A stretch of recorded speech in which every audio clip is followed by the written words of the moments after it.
alaikum wa rahmatullah. Alors notre cours d'aujourd'hui, ça sera sur la communication d'informations. C'est un cours destiné au tronc commun technique de la matière sciences de l'ingénieur. Alors commençons d'abord par la mise en situation. Alors, on a vu déjà que la fonction d'information, elle est divisée en trois parties, en trois fonctions génériques, à savoir la fonction acquérir, la fonction traiter et finalement la fonction communiquer. Alors, après le traitement des informations, le résultat de traitement est communiqué à son environnement, qui est principalement représenté par deux choses. La première, les actionneurs via le préactionneur qui va agir sur la matière d'œuvre. Et deuxièmement, l'interface homme-machine qui va recevoir l'unité de traitement des messages, renseignements sur l'état du système. Donc on va essayer dans ce cours-là d'étudier la partie communiquée à partir des commandes tutoriels.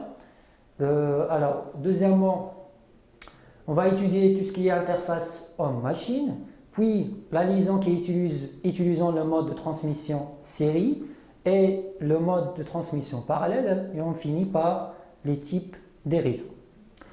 Alors premièrement, quelles sont les informations, quelle sont la nature d'informations issues de parties de traitement? Alors les informations qui doivent être exploitées par le système peuvent être de trois natures différentes. Premièrement, signal tutorien, TOR, signal analogique ou finalement un signal qui est numérique.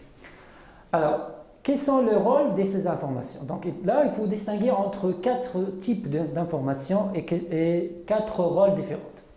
Premièrement, c'est quels sont les messages? Alors, les messages, tout simplement, ce sont des informations qui circulent de la partie commande vers l'opérateur ou vers l'utilisateur.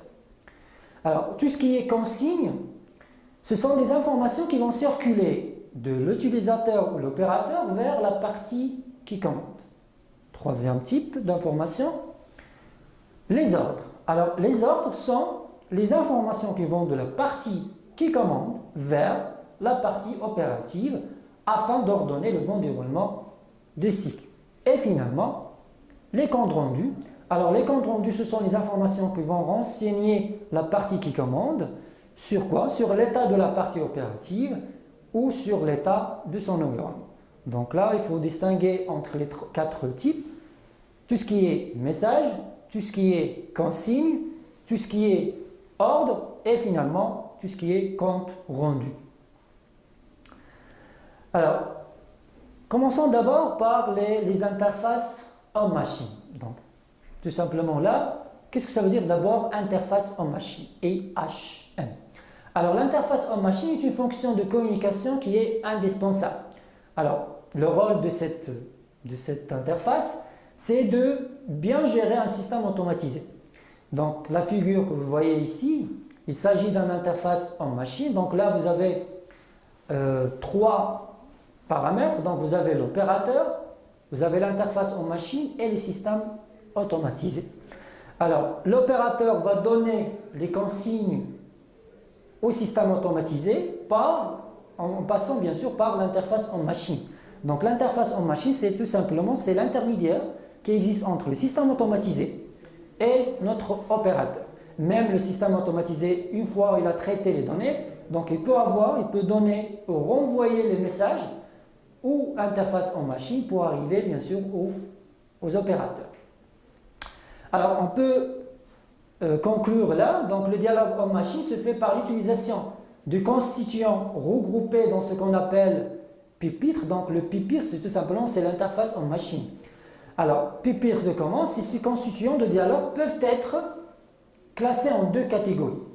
La première, les constituants de dialogue opérateur vers partie commande et les constituants de dialogue partie commande vers opérateur.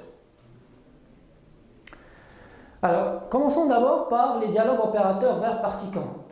Donc là, il y a plusieurs types. Donc on va commencer par d'abord les boutons poussoirs. Alors, qu'est-ce que ça veut dire bouton poussoir? Quel est le rôle de ces boutons poussoirs? Alors, les boutons poussoirs vont constituer l'interface de dialogue privilégiée lorsque les informations transférées vers le système ne peuvent être nombreuses et limitées à des signaux tout ou rien.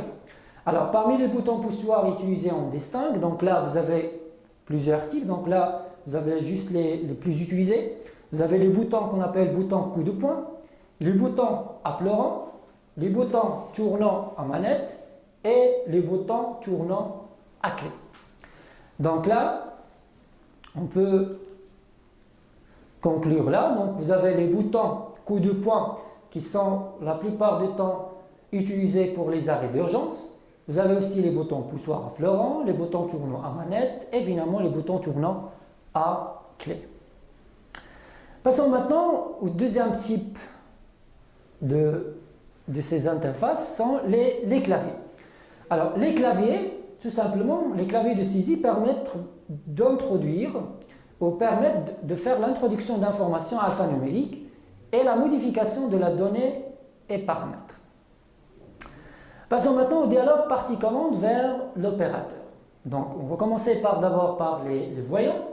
Alors les voyants sont tout simplement les témoins lumineux qui vont constituer, comme vous voyez dans cette figure-là, qui vont constituer une interface de dialogue simple donnant à l'opérateur des informations sur l'état du système automatisé. Donc je rappelle ici que les voyants ils ont plusieurs couleurs différentes, rouge, bleu, jaune. Donc là, deuxième type de dialogue partie-commande vers l'opérateur sont les afficheurs numériques. Comme vous voyez dans cette figure-là. Alors, dans certaines applications, l'industriel, le contrôle du système automatisé nécessite parfois de surveiller les paramètres avec une grande précision. Donc, qui n'est pas permise par les voyants. Donc, on peut utiliser, au lieu d'utiliser les voyants, on peut utiliser tout simplement les afficheurs numériques. Troisième type de dialogue partie-commande vers partie opérative, c'est les terminaux d'exploitation. Alors, quels sont les terminaux d'exploitation? Tout simplement, sont des constituants de dialogue qui vont permettant à l'opérateur de d'être informé clairement sur l'état du système automatisé et d'intervenir facilement et rapidement sur les paramètres de fonctionnement du système automatisé.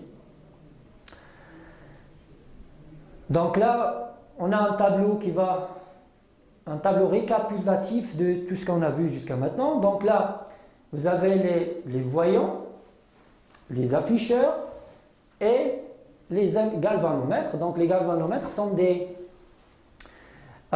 systèmes qui vont donner une image instantanée de la grandeur physique mesurée. Alors là, vous avez les types, la nature d'information. Donc là, vous avez l'information tutorielle, l'information numérique, l'information sous forme analogique. Alors là, pour les messages, donc pour les voyants, ils sont des systèmes ou des dispositifs qui vont utiliser des natures tutorielles. Pour les afficheurs, ils vont utiliser la nature numérique et pour les galvanomètres, ils vont utiliser l'information sous forme analogique.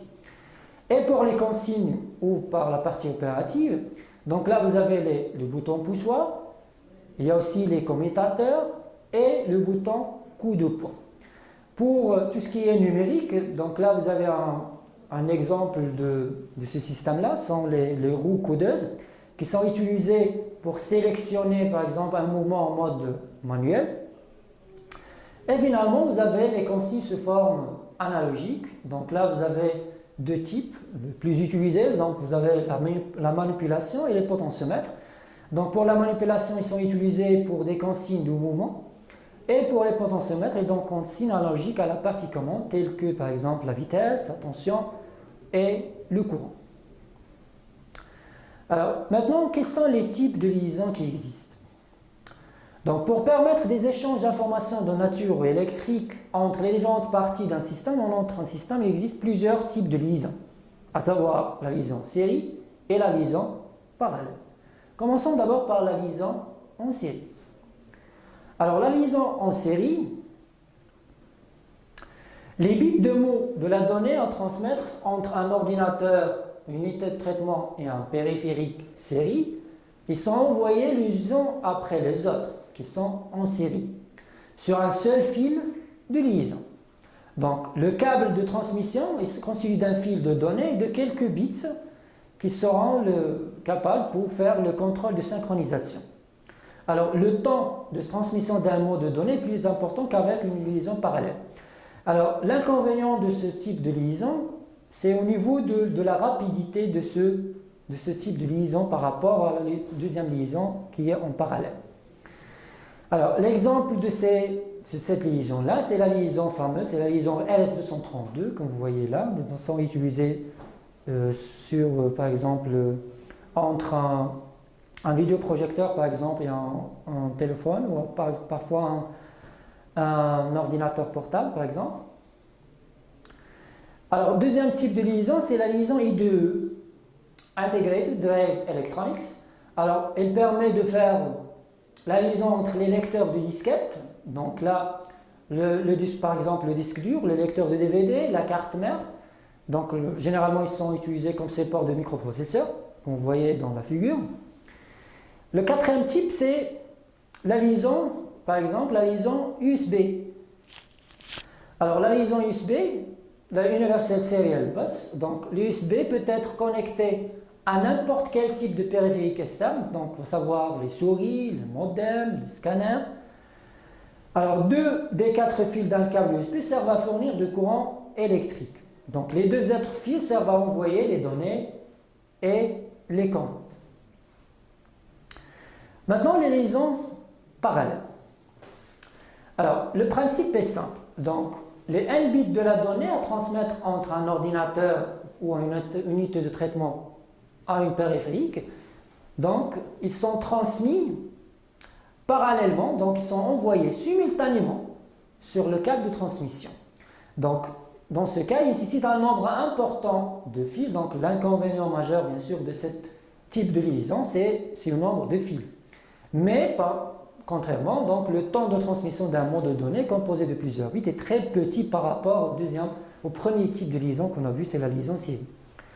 Un exemple d'utilisation de ces liaisons parallèles, donc un automate programmable industriel est basé à base de microcontrôleurs qui vont faire le traitement des données et qui va acquérir les entrées Tor en parallèle et communique les ordres aux sorties de Tor en parallèle. Donc, généralement, cette liaison parallèle est utilisée par les automates programmables. Alors, passons maintenant à tout ce qui est réseau. Donc, ça veut dire réseau d'abord. On va définir tout ce que ça veut dire d'abord un réseau. Alors, le réseau, c'est par exemple, d'ordinateurs est un groupe de machines autonomes qui sont interconnectées dans un certain domaine géographique, comme le bureau d'entreprise, atelier de produits. Donc, un tel réseau doit disposer soit, premièrement, de ressources à partager sous forme de données ou de machines, et d'une voie de transmission des données par des câbles électriques, des ondes, des fibres optiques, etc. Alors, pour ces réseaux-là, il y en a plusieurs types. Donc, généralement, on distingue 3 grands types ou 3 catégories de ce réseau-là. Premièrement, le réseau qu'on appelle le réseau local, LAN, Local Area Network. Alors, c'est un groupe de machines et périphériques de communication interconnectées sur une zone géographique limitée. Bien sûr, il est local, comme un bâtiment par exemple, une entreprise, une usine, un centre de formation, etc. Le deuxième type de réseau, c'est le réseau métropolitain, donc le MAN, c'est le Metropolitan Area Network. Donc c'est un réseau qui va utiliser les lignes téléphoniques, par exemple, physiques ou artésiennes, pour relier des réseaux locaux à l'échelle d'une ville, par exemple, donc grandes entreprises et universités. Et le dernier type de ce réseau-là, c'est le réseau qu'on appelle réseau WAN ou Wide Area Network. Alors, c'est un réseau de réseaux qui sont interréseaux. Alors, à l'échelle d'un pays, par exemple, voire planétaire, donc 3 grandes entreprises, par exemple, les multinationales, l'Internet, par exemple. C'est un exemple de ce type de réseau qui est le WAN. Donc là, on va enchaîner par une petite application. Donc le tableau que vous voyez là, va rassembler un groupe de composants qui sont un groupe composants et technologiques. Donc là, vous avez 10 systèmes différents. Vous avez les pupitres, les consoles automates programmables intégrées, vous avez les écrans vidéo avec clavier, le moteur réducteur, distributeur, contacteur, automate programmable, variateur, relais et finalement vérin.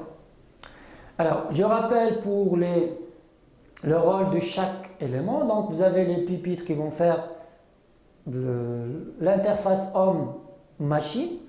Les consoles automates programmables, donc ils vont faire la communication avec l'opérateur.